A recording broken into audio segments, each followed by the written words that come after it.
আসসালামুআলাইকুম এমকে cooking হাউসে সবাইকে স্বাগতম। আশা করি সবাই ভালো আছো। আজ আমি তোমাদের দেখাবো কিভাবে ডাল পুরি তৈরি করতে হয়। তো এই ডাল পুরি তৈরি করার জন্য আমি এখানে নিয়েছি রান্না করা সিদ্ধ ডাল, তারপর নিয়েছি ময়দা, আর এখানে নিয়েছি সামান্য পেঁয়াজ কুচি, চিলি ফ্লেক্স আর ধনেপাতা। আর এইখানে নিয়েছি 1 চামচ সয়াবিন তেল, হাফ চামচ লবণ, হাফ চামচ কালো জিরা, হাফ চামচ খাওয়ার সোডা, আর নিয়েছি পানি।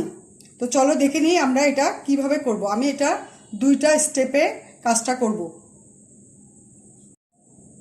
এখানে আমি প্রথমে ময়দাটা মেখে নিব। এই ময়দাটা মাখার জন্য আমি এটার মধ্যে দিয়ে দিচ্ছি হাফ চামচ কালো জিরা, হাফ চামচ লবণ, হাফ চামচ খাওয়ার সোডা, আর দিয়ে দিচ্ছি 1 চামচ সয়াবিন তেল। এখন আমি এটা ভালো করে মিক্সড করে নিব। আটার মিশ্রণটা ভালো করে মিক্সড করে নিয়েছি। এখন আমি এটার মধ্যে নর্মাল পানি দিয়ে আস্তে আস্তে ডো তৈরি করব। পানি একবারে বেশি দিব না, তাহলে আটাটা নরম হয়ে যাবে। আস্তে আস্তে অল্প করে করে দিব। হ্যাঁ, আমি এই আটার ডোটা সুন্দর করে মেখে নিয়েছি। এখন আমি এটা এক সাইডে একটু ঢেকে রাখবো 10 মিনিটের জন্য, আটাটা সেট হওয়ার জন্য। ফার্স্ট স্টেপে আমি ময়দাটা মেখে রেখেছি। এখন আমি সেকেন্ড স্টেপে এই যে এখানে রান্না করা শুকনো ডাল, এটার মধ্যে আমি এই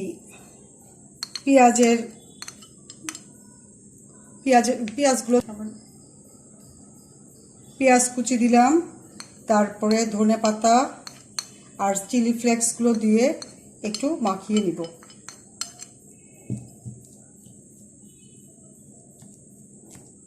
আমি এখানে একটা বেলুন পিঠার উপরে সামান্য আটা ছিটে নিয়ে এখন এই আটার ডোটা বেলে নিয়ে ছোট ছোট লেচি কেটে নিব।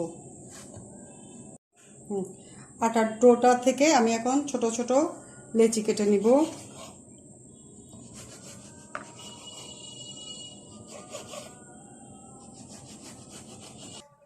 এভাবে আমি ছোট ছোট আটার পিস করে নিয়েছি। এখন এটার ভিতরে এরকম গোল করে একটু গর্ত করে নিব। এই গর্তের ভিতরে এই ডালের পুরটা আমি দিয়ে দিব।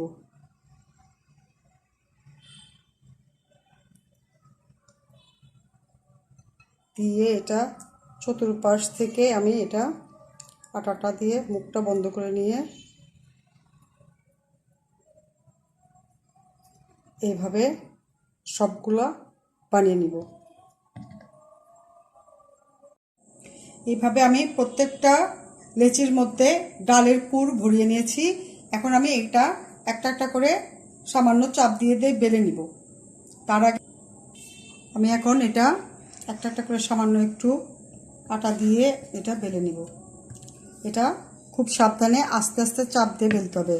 জুড়ে চাপ দিলে ডালগুলো ভিতর থেকে বের হয়ে যাবে।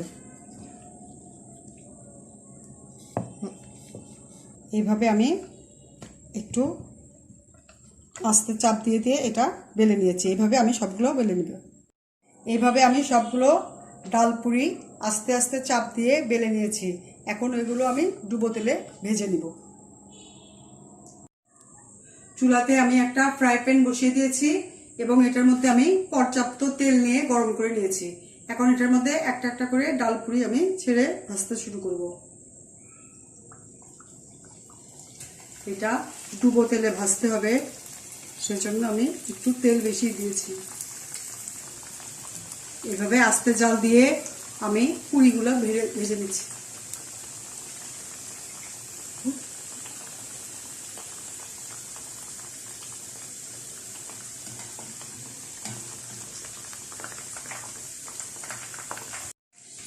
এক পাশে এটা একটু একটু লাল হয়েছে। এখন আমি এটা একটা একটা করে উল্টিয়ে দিব। এই যে তৈরি হয়ে গেল মজাদার ফুলকো ডাল পুরি। এটা তোমরা অবশ্যই বাসায় ট্রাই করবে, আর ভালো লাগলে অবশ্যই আমাকে লাইক দিবে, বন্ধুদের সাথে শেয়ার করবে। আর যদি চ্যানেলে নতুন হও সাবস্ক্রাইব করবে, কমেন্ট করো। সবাই ভালো থেকো। Thank you.